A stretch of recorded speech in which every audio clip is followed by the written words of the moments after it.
Hey everyone, I'm Stephanie with pdq.com. Today we're going to throw a wildcard in the where clause. Last episode we learned how to use the where clause and filter down using an integer and also using our computer filter feature that's in PDQ Inventory. Today we're going to go a little bit deeper using a wildcard function.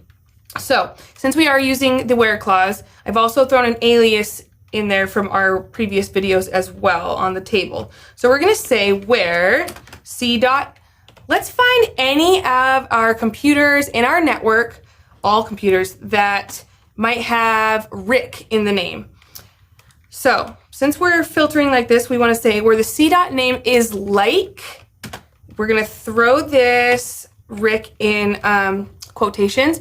And then the character that we use for a wildcard is our percentage sign here. So since we want anything, any computer with the name, with Rick in the name, we're going to throw a wildcard before. We'll go ahead and put Rick, and then a wildcard after. That's any character before Rick with the name Rick, and then any character after, as long as Rick is in our computer name.